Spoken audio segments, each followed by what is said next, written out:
Bonsoir à tous les amis, c'est Noël, on en a terminé pour le foot cette année et l'Olympique Lyonnais a gagné le foot pour la 3e fois d'affilée, c'est la fête, c'est génial, putain c'est trop bien, on est trop contents, on va pouvoir passer les fêtes en paix, on n'est plus relégable, c'est la fiesta, putain, on est bien là, que c'était dur, qu'est-ce qu'on a souffert, qu'est-ce qu'on a fait caca culotte, mais c'était bien, j'ai absolument pas préparé les stats, je suis content, j'ai des poils de Père Noël partout dans la bouche. Merci à vous qui me regardez sur YouTube. Merci à ceux qui sont fidèles. Je vais enlever cette barbe.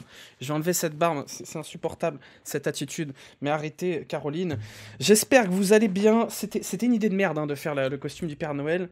J'espère que vous allez bien. On va débriefer ensemble cette 3e victoire d'affilée de l'Olympique Lyonnais. Putain, c'est un enfer. C'est une idée de merde. Une idée de merde à la con. J'espère que vous allez bien. On va débriefer ensemble cette victoire de l'Olympique Lyonnais 1-0 au Groupama Stadium contre le FC Nantes. Et je crois que j'ai pété mon deuxième écouteur. Non, c'est bon. On a gagné, il n'y a plus de... Si, c'est bon. Bref, on va reprendre les choses dans l'ordre. Bienvenue à vous. J'espère que vous allez bien. Moi, ça va super bien. Je suis très content. Je suis soulagé. Rappelez-vous, quand on faisait les calculs d'apothicaire, on se disait oh, ouais, 13 points à la trêve, 14 points. Et ben, on en a 16. On a 16 points et 16 points à la trêve. Tout est possible, tout est envisageable.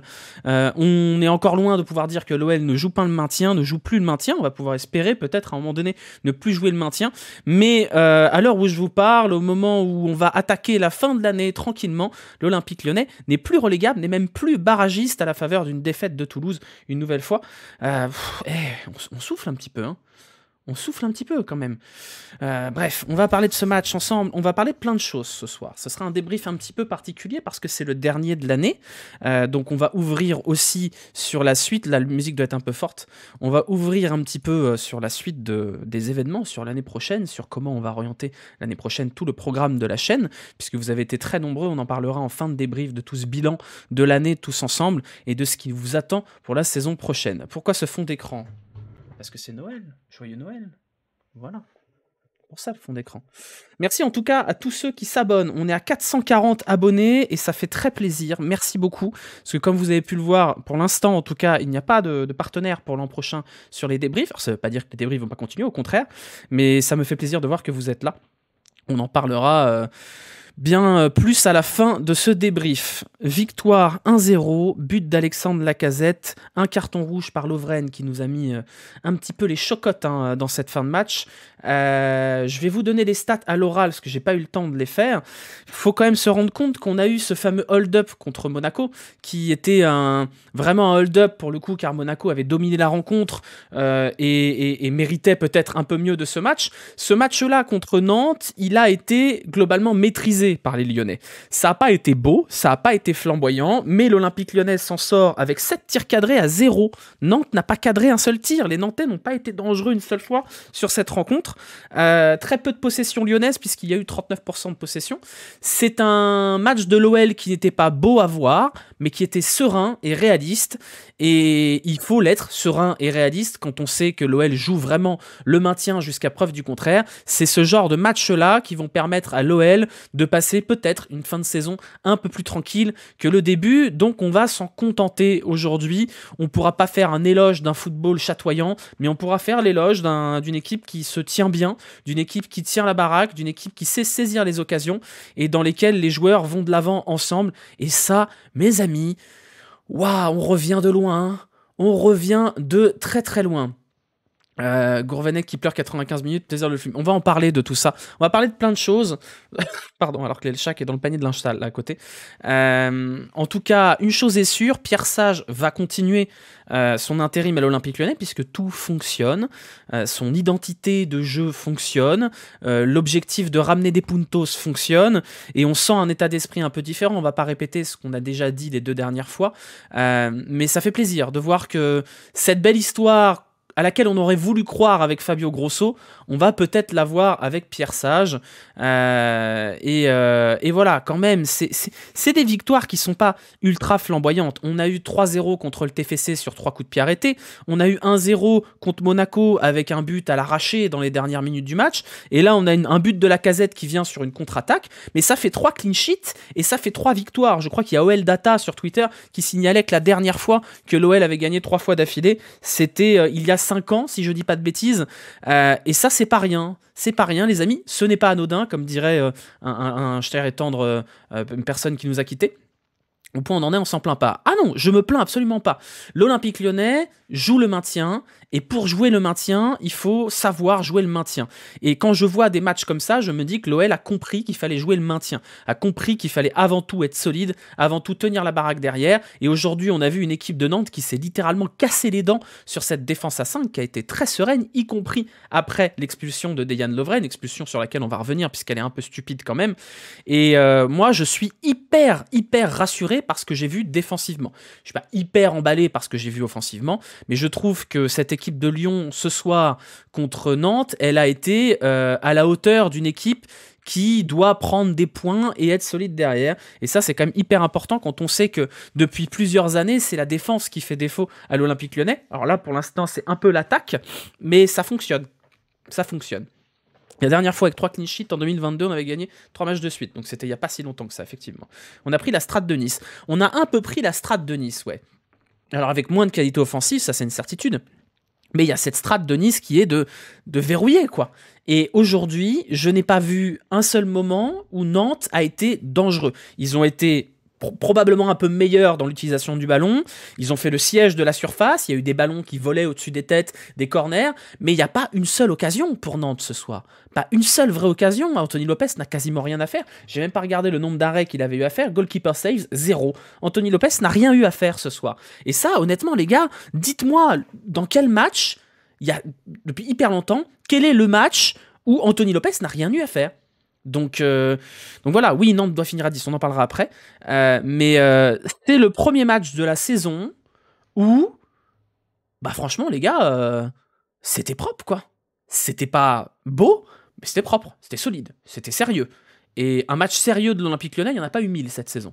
Donc voilà, moi bravo aux joueurs, bravo à Pierre Sage d'avoir réussi à instaurer cette discipline et cette sérénité, parce que la sérénité défensive, c'est les mêmes joueurs, donc ce n'est qu'une affaire de confiance et de rigidité des consignes. Et aujourd'hui, les consignes, ils ont été super bien appliquées. On a vu encore un très bon match d'O'Brien, un très bon match de Douye Kaletatsar qu'on avait, on avait oublié Douye Kaletatsar, on avait fait une croix dessus, et là il revient comme un phénix. On a vu un super match de Clinton Mata. Vraiment, Clinton Mata, pour le coup, lui, il respire là, une certaine forme de sérénité. Il est vraiment très fort et très serein. Qu'est-ce que vous voulez qu'on dise de plus? Des matchs comme ça, c'est des matchs qui vont permettre à l'OL de gagner des points. Et à l'heure où je vous parle, je vais vous faire un peu le classement. L'Olympique Lyonnais est 15e avec 16 points. Alors, tout n'est pas sauvé encore. Il n'y a que 2 points d'avance sur Toulouse et 4 points d'avance sur Lorient. Mais le peloton est là. C'est-à-dire que Lyon n'est plus qu'à 3 points de la 10e place occupée par Rennes. Et ça, c'est pas rien non plus. C'est-à-dire que à la faveur de quelques petites réussites en janvier, l'Olympique Lyonnais peut se retrouver en première partie de tableau. Et ça, putain, on n'espérait pas quand même. Hein. Moi, 16 points à la trêve, c'est inespéré. Rappelez-vous l'état de délabrement mental dans lequel on était il n'y a pas plus tard qu'un mois. C'était la calamité. Quand on a perdu là, contre qui? Contre Lorient, contre Lens et contre Lille.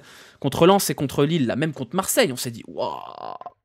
Après Marseille, moi je me suis dit, mais c'est mort les gars. C'est mort. À aucun moment, après le match contre Marseille, on s'est dit qu'on allait avoir 16 points à la trêve. C'est un miracle.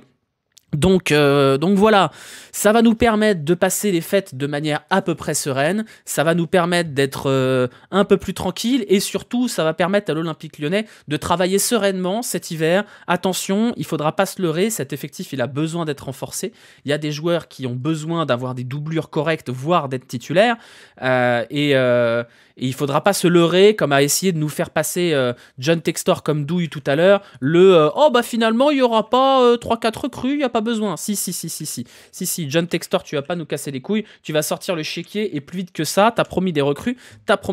Voilà, je suis en train de préparer les notes pour tout à l'heure parce que j'ai rien préparé en amont de ce débrief. Bon, qu'est-ce que j'ai noté? Déjà, dans la réussite de cette équipe, il faut quand même noter que, à la différence de Fabio Grosso, Pierre Sage, il a quand même réussi à trouver une certaine stabilité. Il a une équipe type, il a cette défense à 5, il a cette charnière centrale, Kaede Tatsar, O'Brien, Lovren.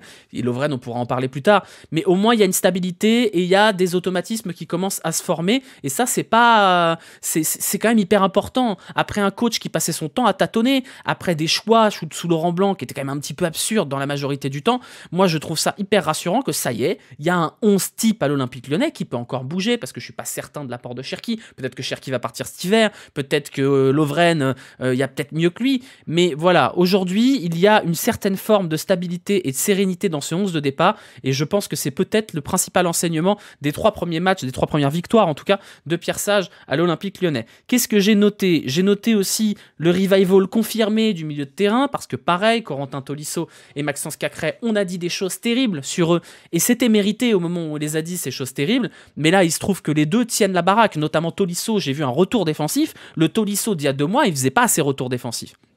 Donc on a quoi comme décès à part Lovren, Diomandé, Kaletatsar, O'Brien? On a le petit Sarr, Diomandé, il est possible, genre, je me mouille, très probable qu'il s'en aille cet hiver, parce que Diomandé, il cherche à être titulaire, et il n'est pas titulaire à l'OL, et c'est mal barré, puisqu'il n'est même pas dans le groupe, donc je pense que Diomandé s'en ira cet hiver, et sera compensé par l'arrivée d'un défenseur central, on nous parle de joueurs brésiliens, etc., on verra ce qu'il en est. Je sais pas ce que c'est que le sprint de Nicolas Tagliafico à la fin, j'ai été interpellé comme vous, je n'ai pas l'info, si vous l'avez, n'hésitez pas à en parler dans le chat, parce que je ne sais pas ce qui s'est passé avec Tagliafico. Peut-être qu'il y a eu quelque chose de pas cool qui s'est passé, mais voilà. Récup d'O'Brien à la base du but. Non, on va en parler.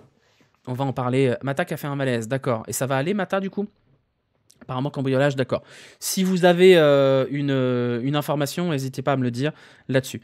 Qu'est-ce que j'ai noté? J'ai noté quand même une pelouse affreuse. Alors, c'est anecdotique, hein. Et j'espère que quand l'OL reviendra dans un mois dans son stade, la pelouse sera un peu moins scandaleuse. Parce que la pelouse, les gars, et c'est pas une pelouse, c'est une choucroute garnie, là. C'était un enfer. C'était encore plus gras qu'une vanne de Pierre Ménès. C'était dramatique. On peut pas jouer sur une pelouse comme ça. Alors oui, il doit y avoir un champignon, c'est pas normal. Mais peut-être que c'est le rugby qui l'a saccagé, j'en sais rien. Mais là, la pelouse, elle a besoin de faire un gros dodo, hein. Vraiment, elle a besoin de faire un gros dodo, cette pelouse là. C'est du niveau de celle de Clermont et de Montpellier en début de saison, hein. Taylor Swift ne peut pas aimer la pelouse. Bah écoutez, pour l'instant on est 15e.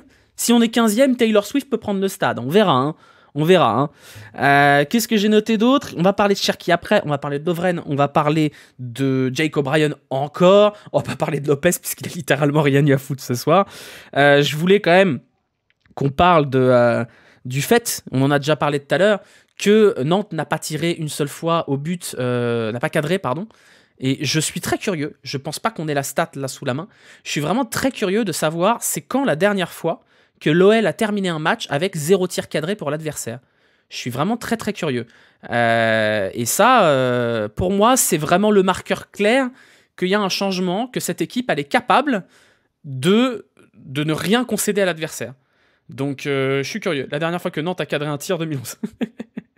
T'es mon psy d'après Charlie. Comment ça, je suis ton psy? Encore grandement, c'est aussi grandement grâce à Nantes. Non, t'as pas fait un match mauvais, hein. Je veux dire, faut reprendre un peu les choses dans l'ordre. Jocelyn Gourvenec a choisi de passer à 3 derrière pour calquer sa tactique sur celle de Lyon. Et ça a plutôt bien marché, puisque toute la première période, on a vu une équipe de Lyon plutôt solide derrière, mais relativement dominée dans le jeu, incapable de sortir les ballons, et c'était pas hyper rassurant. Donc le choix tactique initial de passer à 3 derrière du côté de Nantes me semblait pas si con dans la volonté de museler les 3 de devant côté lyonnais. Sauf qu'on a vu derrière qu'il suffisait, entre guillemets, que Lacazette gagne ses duels au milieu de terrain, et on va en parler de Lacazette parce qu'il a pratiquement joué 10, merci Kokogun pour l'abonnement offert. Il a suffi que Lacazette commence à gagner des duels au milieu de terrain, il a suffi aussi que Ernest Nuama soit capable à un moment donné de plus coller la ligne de touche pour que ce bloc commence à être légèrement déstabilisé. Et surtout, il y a eu un choix très fort de la part de Pierre Sage de laisser le ballon à Nantes à domicile. Et ça peut être à double tranchant, parce que si vous laissez le ballon à Nantes à domicile et que vous ne gagnez pas le match, c'est un peu la honte. Et l'OL a réussi son coup de poker en ayant 39% de possession, en jouant les contres et en réussissant à gagner 1-0 sur une contre-attaque bien menée par Cherki. Alors il y a un peu de chat sur le contrôle, mais la chat ça se provoque. C'est un coup de poker tactique qui a bien marché. C'est pas un choix, ça j'ai dit. Bah, c'est quand même un choix à un moment donné. 39% de possession à domicile, c'est plus ou moins un choix quand même, hein. C'est-à-dire qu'à un moment donné, oui, peut-être que Nantes a joué très haut, mais on a bien vu un Noël qui pressait pas beaucoup et qui a laissé le ballon à Nantes et qui allait pas faire du pressing tout terrain. Et moi, ça me va très bien. Ça me va très bien parce qu'à un moment donné, c'est comme ça qu'on les a eu les Nantais. Donc voilà, merci à tous ceux qui s'abonnent. Je peux pas tous vous citer parce que vous savez, il y a le replay sur YouTube après. Mais merci beaucoup à tous, je vous citerai après. Cherki, premier bon match de la saison. C'est pas le premier bon match de la saison de Cherki. Par contre, c'est un match intéressant. On va en parler juste après. On va parler d'Ernest Nuama aussi, très important. L'autre truc que j'ai noté, c'est un vrai match de charbonneur. C'est ce que je disais tout à l'heure. Le mot qui doit ressortir sur ce match, c'est quand même la solidarité. J'ai senti une équipe solidaire qui s'est battue jusqu'au bout, y compris après l'expulsion. Ça a été cohérent, ça a été solide derrière. Je trouve que le symbole de cette solidarité, il y en a deux. Il y a Jake O'Brien qui est toujours aussi top. Vraiment, je continue à sucer un peu Jake O'Brien parce que je trouve impressionnant.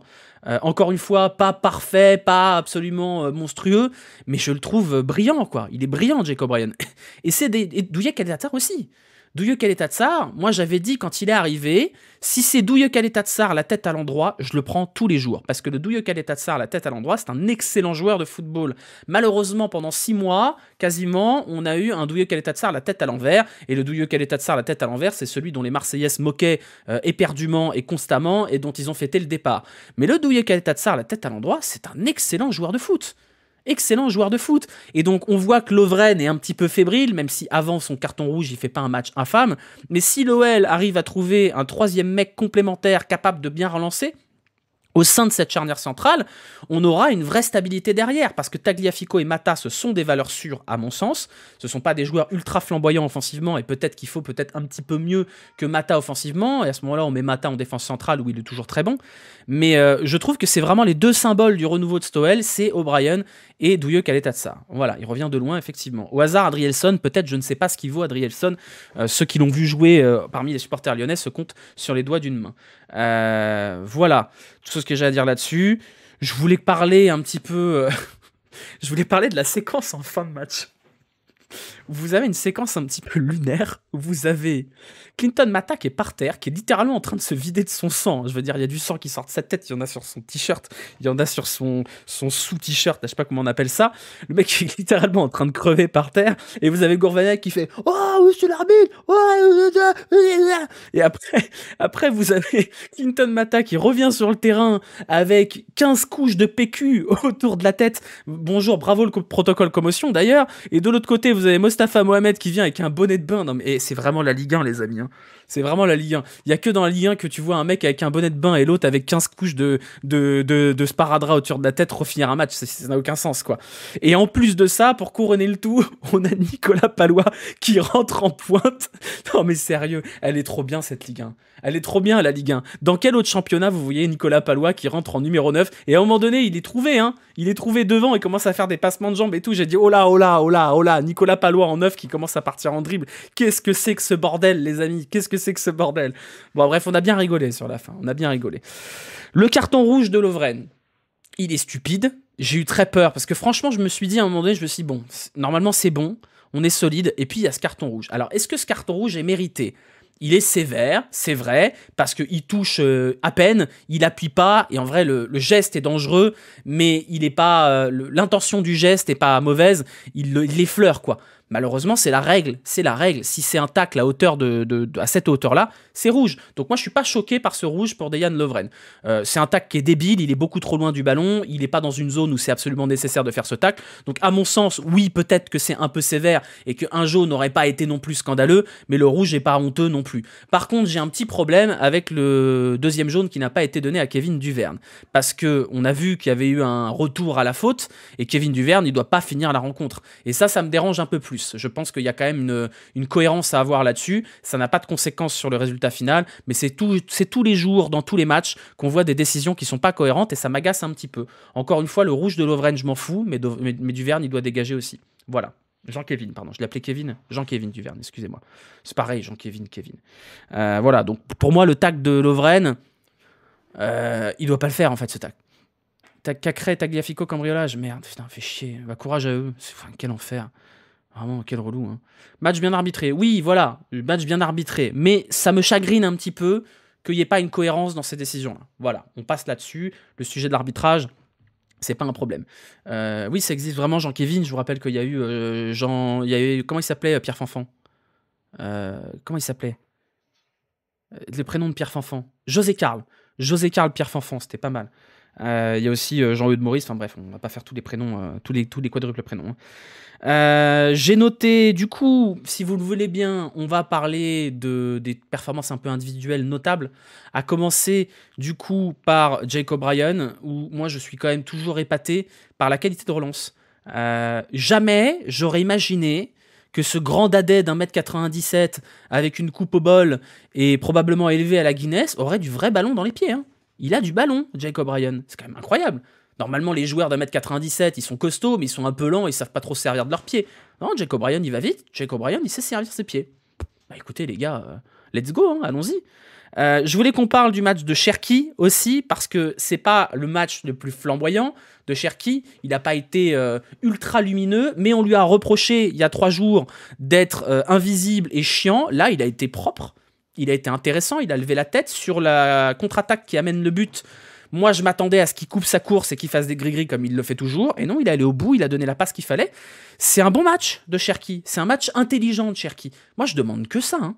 Je demande pas 3 dribbles qui éliminent et une frappe en lucarne. C'est un match hyper propre de Cherki. Et là, moi, il y a un truc qui m'a interpellé sur Cherki sur ce match-là, c'est qu'après avoir fait sa passe D, on l'a senti hyper à l'aise. On l'a senti hyper en réussite. À un moment donné, il fait passement de jambes, il décale, il frappe et tout. S'il a la tête à l'endroit, moi, Cherki, tous les jours, hein, on reste avec nous. Mais il faut que ces matchs-là, intelligents, sobres et qui statent, parce qu'on lui a reproché la semaine dernière de pas stater, là, il y a une stat. Bah super. Super. C'est tout ce qu'on lui demande à Ryan Cherki. Moi, je lui demande des matchs comme ça. Je veux des matchs comme ça de Cherki.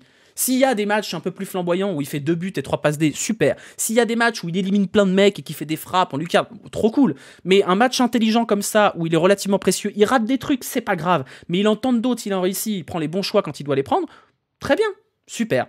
Super. Et surtout, effectivement, je vois ce que tu me dis... Président Dodo, il n'a pas gueulé sur le terrain. C'est vrai que j'ai trouvé l'attitude de Cherki plutôt positive. Il a râlé contre les adversaires.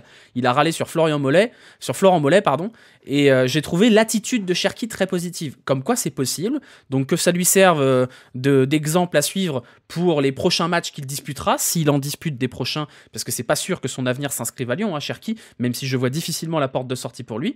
Mais en tout cas, voilà, moi j'ai été satisfait de voir un match intelligent de Cherki. À l'inverse, j'ai été agacé par le match d'Ernest Nuama, qui a vraiment pas réussi grand-chose ce soir. Il va falloir Ernest Nuama qui commence à lever la tête, quoi. C'est bien hein, de faire la petite gestuelle à la Lionel Messi, là je fais des démarrages partout, à droite à gauche, mais ça fonctionne plus. Il faut que Ernest Nuama, il rentre dans sa tête qu'il est plus dans le championnat danois et qu'en face de lui, c'est pas Gustav Enberg et Frédéric Lindström qui ont 52 de vitesse sur leur carte Ultimate Team. Là, il a des mecs en face de lui, c'est des grands dadais qui vont vite, qui sont costauds. Un dribble, ça passe, 2 dribbles, il se fait défoncer. Donc Ernest Nuama, pour l'instant, c'est vraiment Bertrand Traoré et Marc Pousse. Et moi, ça me va pas parce que c'est un joueur dont on attend beaucoup plus et qui doit montrer beaucoup plus s'il veut justifier l'investissement qu'a mis Molenbeek sur lui.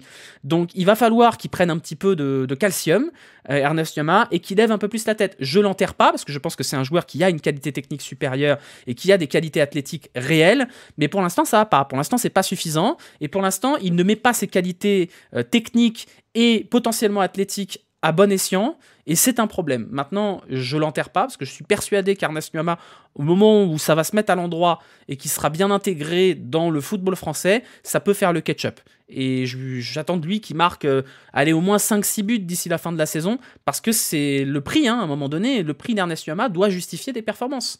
Donc voilà, je pense que c'est important qu'il apprenne aussi à jouer à la profondeur, effectivement, c'est ce que tu dis, Smash.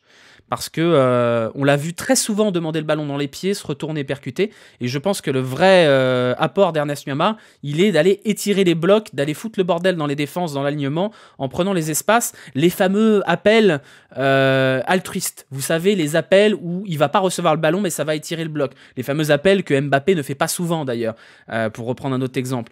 Et je trouve qu'on est dans un football où les joueurs font de moins en moins ces appels dans le vent.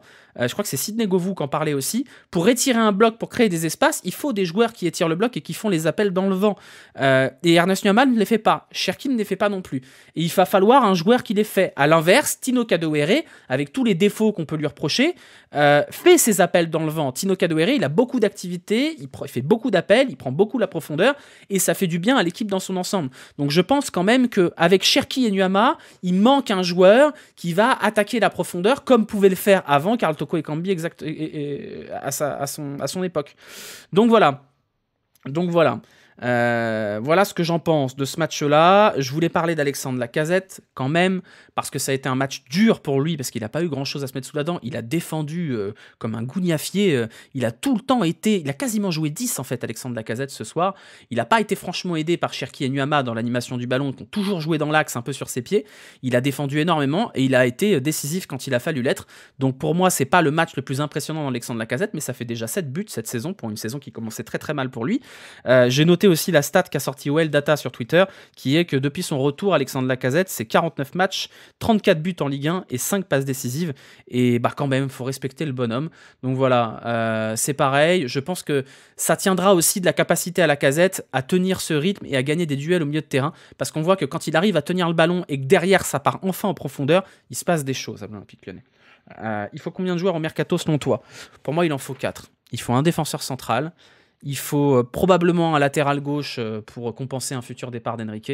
Il va falloir un milieu de terrain sérieux et il va falloir un ailier gauche. Donc au moins 4. Au moins 4. Voilà, je pense qu'on a fait le tour. J'ai parlé de Clinton Mata aussi, que moi j'adore. Voilà, j'adore Clinton Mata. Je trouve qu'il dégage une puissance sur le terrain, une sérénité. Il a un jeu de patron, Clinton Mata. Et je suis optimiste, peut-être pour la première fois de la saison, de me dire que cette équipe, elle commence à dégager un état d'esprit guerrier et solidaire. Et je pense que Clinton Mata est aussi un symbole de ça. Voilà. Va voir son post Twitter.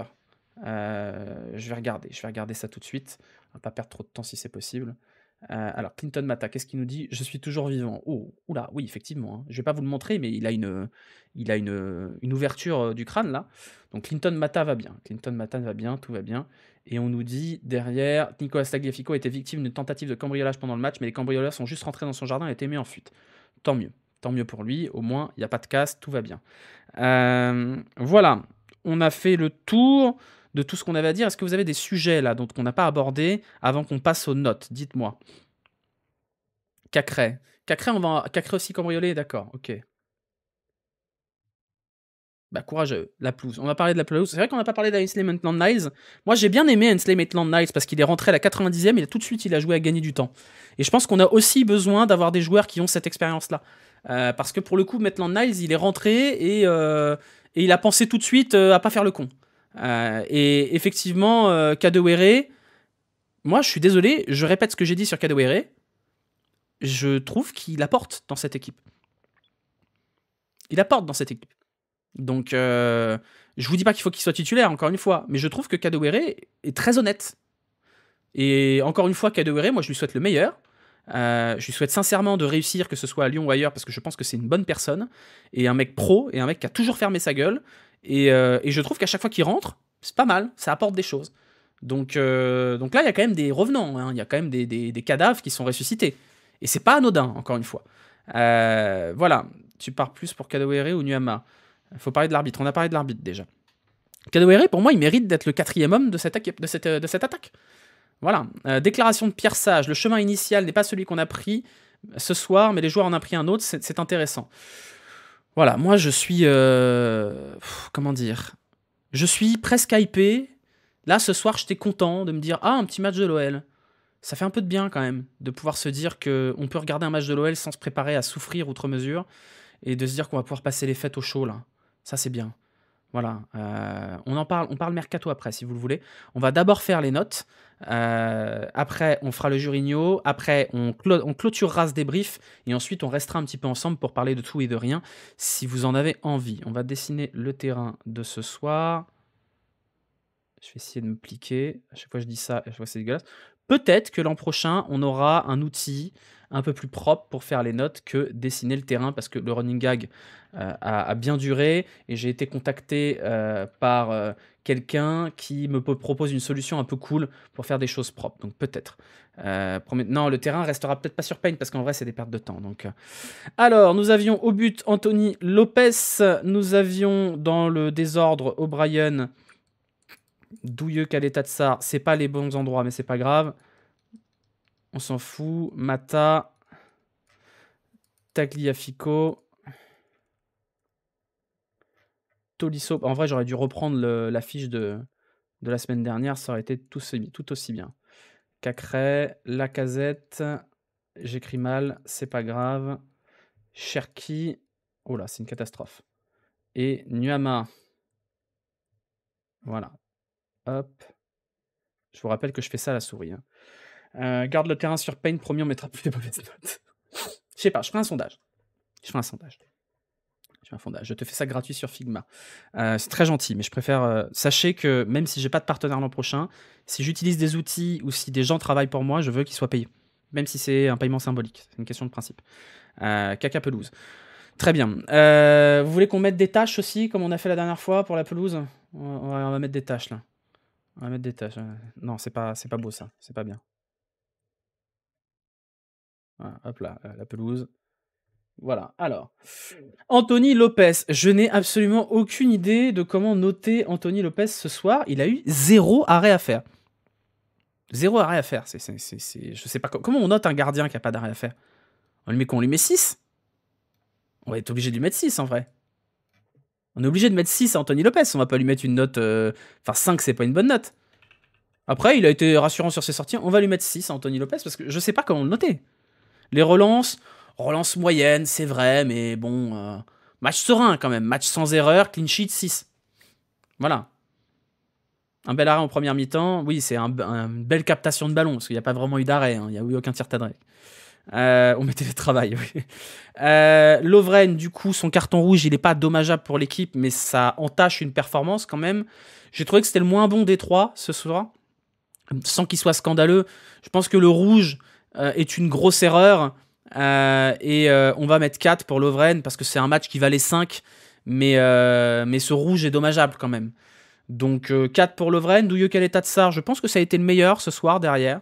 Et ça a été vraiment une belle performance de la défense lyonnaise. Ouais, je suis d'accord avec ce que vous dites dans le chat. Je pense que ça mérite un 7. Allez, 4,5 pour Lovren. C'est vrai que c'est un peu dur quand même. O'Brien, pareil, très serein, très solide, très intéressant. Il y a eu quelques petites micro-saucisses quand même. Qu'est-ce qu'il y a post-OL Twitter? Qu'est-ce qui se passe? D'accord, mais je peux pas les voir pendant le live, je suis désolé. On va mettre 6,5 pour O'Brien. Tagliafico... Peut-être pas très présent offensivement, mais relativement serein aussi. Je pense que c'est 5,5, 6 Tagliafico. C'était quand même intéressant. Il avait des adversaires directs qui étaient plutôt pas faciles en plus, avec notamment Marcus Coco qui va vite. Ouais, 6 pour Tagliafico. Mata, très gros match de Mata, j'ai trouvé, parce qu'en plus il avait Quentin Merlin en face, qui est un sacré client. Et Mata... Moses a mangé O'Brien. Oh, bah non, Moses on l'a pas vu. Il a fait des passements de jambes partout, mais il a été incapable de créer quel que soit le danger. Pourtant il me faisait peur moi, Moses Simon. Mais homme du match, ouais, je pense qu'on va mettre 7,5 pour Mata, parce que je l'ai trouvé vraiment très très fort. Cacré Tolisso, comment les noter ce soir? Match quand même très plaisant de Cacré et Tolisso. J'ai trouvé Cacré vraiment bon, encore une fois.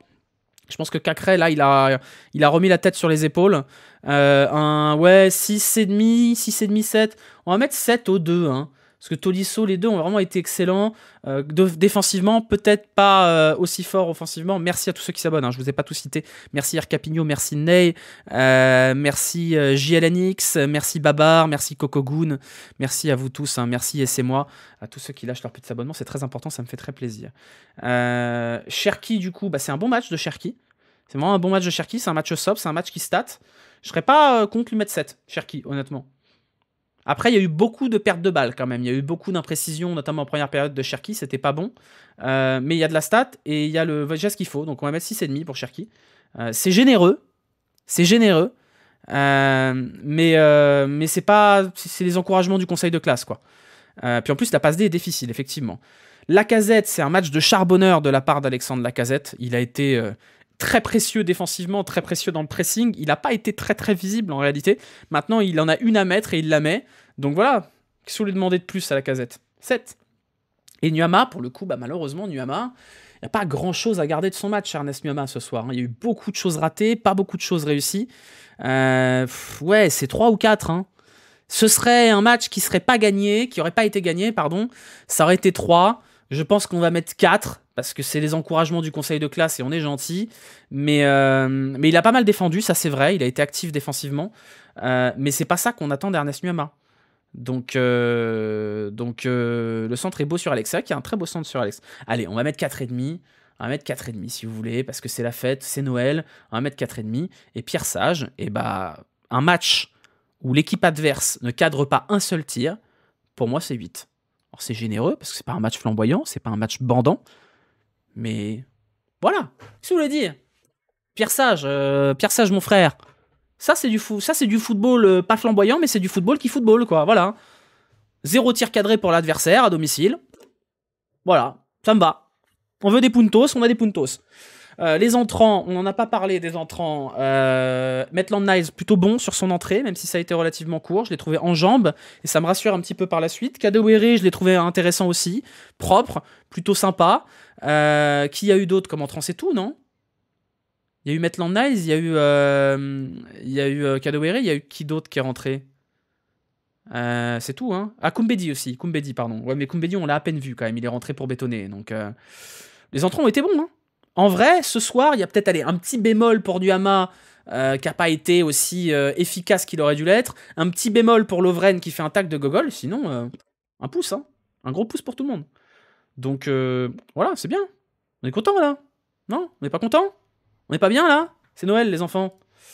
Allez, on va faire le Jurigno. Le Jurigno, vous avez le lien qui va pas tarder à apparaître dans le chat. Je ne l'ai pas préparé en amont parce que je suis un con. Je vous le mets dans le chat, je vous le mets en description YouTube si vous voulez noter ensuite sur le replay. Voilà, vous l'avez normalement dans le chat. Vous pouvez cliquer pour voter pour les 5 joueurs les plus intéressants de cette rencontre qui ont le plus pesé sur la rencontre. Et ce n'est pas du tout ce que je veux, ça ne fonctionne pas. Le Jurigno, voilà, c'est bon, c'est parti. Qu'est-ce qu'on va noter? On va mettre Caleta de ça. On va mettre Mata. On va mettre la Casette, parce que c'est le buteur. On va mettre... moi, j'ai envie de mettre O'Brien, encore une fois. Et je sais pas si j'ai envie de mettre du négatif, quand même. Hein. C'est une belle victoire, on est content. On pourrait mettre Cacrey ou Tolisso. Cherki la passe D, ouais, Cherki la passe D, vous avez raison. C'est pas un match extraordinaire, avec plus 3. O'Brien plus 3, la Casette plus 4, Mata plus 4. Et Douillet Caleta de Sarr, c'est un plus 4 qui va se transformer en plus 5 parce que j'attendais plus rien du tout de lui. Et je suis très très content de son match ce soir. Donc voilà, je suis content que mon équipe aille passer les fêtes sereinement. Et on va pouvoir aborder le mercato avec le sourire. Et ça, c'est chouette. Voilà, je valide mon vote. Vous pouvez voter si vous le voulez. Vous voyez, il y a tous les votes qui montent là en temps réel. Si je fais actualiser, on va voir que ça monte encore.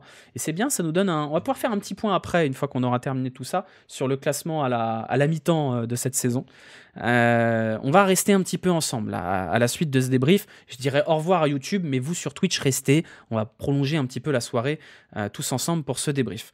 Voilà, un lien Jurigno. Le Jurigno, vous l'avez dans le chat, je vous le remets si vous voulez. Voilà. Une image est sortie de la blessure de Clinton Mata. Oui, on l'a vu, elle est sur les réseaux. Je vais pas vous la montrer parce qu'elle est un peu gore et j'ai pas envie que Twitch soit pas content là-dessus. Voilà, on a terminé ce débrief. C'était le 41e débrief de l'année.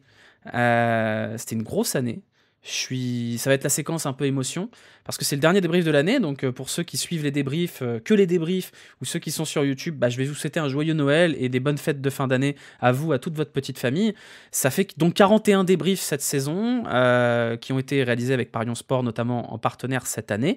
L'année prochaine, il n'y aura pas de partenaire, donc je vais probablement arrêter de vous dire de ne pas vous abonner. Je vais essayer de ne pas mettre de pub, parce que c'est chiant pour tout le monde, et je préfère que si vous vous abonniez pour soutenir la chaîne, plutôt que pour éviter les nuisances que sont les pubs. On continuera bien évidemment l'an prochain. Ça a été un peu laborieux ces derniers jours, j'ai tenu bon pour faire tous les débriefs parce que j'ai eu beaucoup de travail avec ma boîte, j'ai eu beaucoup de fatigue accumulée et des choses d'ordre personnel qui n'ont pas été cool, mais je vous remercie beaucoup tous pour le soutien depuis le début pour certains qui sont là pratiquement depuis 2, 3, 4 ans pour même d'autres.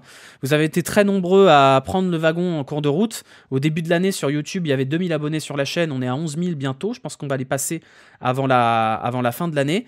Les chiffres des débriefs sont passés de 400 viewers il y a 1 an et demi à quasiment 2000, 2500 encore aujourd'hui pour une victoire. J'avais pas un peu peur, mais je me suis dit, bon, quand l'OL va se remettre à gagner, il y aura plus que les vrais. En fait, vous êtes tous là et ça fait très plaisir.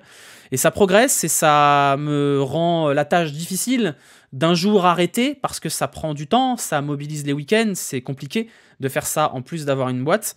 Et donc voilà, je vous remercie tous du soutien, des mots, des likes, des abonnements, des mots de soutien parce que vous savez, moi je viens de Twitter à la base. Sur Twitter, la négative prend beaucoup le dessus, il y a beaucoup de gens pas cool. Et depuis que j'ai lancé Twitch, depuis que j'ai lancé YouTube, les retours sont vraiment très très cool et ça donne envie de continuer. Donc je me suis posé la question en milieu d'année de savoir si j'allais continuer les débriefs s'il n'y avait plus de partenaires. Et au vu du soutien, au vu des chiffres et au vu de votre fidélité, il y aura des débriefs l'an prochain. Je vais essayer de faire tous les matchs. Ça ne veut pas dire que je réussirai à tous les faire, mais je vais essayer de faire tous les matchs et on le fera ensemble l'an prochain en espérant qu'il y aura plus de victoires que cette année parce que cette année ça a été particulièrement laborieux. Voilà, fin des débriefs de la chaîne pour cette année. Le reste du programme sur la chaîne, ce sera probablement le retour de quelques lives nocturnes, donc pour ceux qui sont là de façon éparse, souvent il y a des lives nocturnes sur la chaîne qui servent aussi à parler d'un peu de tout. Je vais essayer de faire de vidéos plus sur l'actu OL aussi, comme je l'ai fait cet été, comme je l'ai fait en septembre. Peut-être des vidéos intemporelles, type, je sais pas, des top 5 des pires maillots, des conneries comme ça. Il y aura du cyclisme l'an prochain, il y aura la diffusion de Paris-Roubaix Junior et de Paris-Roubaix Espoir sur la chaîne en direct de la Trouée d'Arambert, et ça je vous avoue que je suis trop content. Il y aura probablement plein d'autres choses, j'espère avoir plein de choses. Là, dans l'immédiat absolu, il y aura peut-être un live nocturne dans les prochains jours, mais je ne peux pas vous le garantir. Il y aura le Motus de Noël, comme d'habitude, la classique. On fera un React Motus le jour de Noël, le 24. Et le 25, il y aura un live sponsor HelloFresh où on ira cuisiner un petit peu. Et normalement, aux alentours du 29, on aura un quiz de fin d'année, un quiz thème sport global avec des cadeaux à gagner. Donc soyez là pour occuper la trêve. Et pour le prochain débrief, normalement, si tout se passe bien, ce sera le débrief du match de Coupe de France contre Pontarlier. Ce sera le 6 janvier. Et peut-être que d'ici là, on fera un point mercato en espérant qu'il se passe des choses entre-temps. Voilà, on a terminé ce débrief officiellement pour YouTube. Après, on reste ensemble, on discutera. Si vous voulez, on fera un petit live un peu nocturne improvisé. Si vous êtes sur YouTube, merci d'avoir suivi cette vidéo. Je sais que vous êtes nombreux à aller jusqu'au bout. Et je vous remercie encore des petits messages de soutien quand j'ai droppé que le moral était pas ouf la semaine dernière. Vous avez été très mignons et ça donne de la force, même si on se connaît pas et que je sais pas qui vous êtes. Et voilà, ça fait toujours plaisir. Donc merci pour les pouces, merci pour les commentaires, merci pour les recos. J'ai vu qu'il y a des gens qui montraient ça à leurs darons supporters de l'OL. Je trouve ça trop mignon et trop drôle. Il y en a un qui m'a envoyé un message sur Twitter avec son gamin qui regarde les débriefs avec lui et je trouve ça trop mignon. Voilà, donc merci encore une fois, je l'ai dit 15 fois, mais vraiment merci. Et on se retrouvera du coup l'année prochaine sur YouTube pour de nouveaux débriefs et de nouveaux contenus autour de l'OL. Ciao, bisous, à bientôt.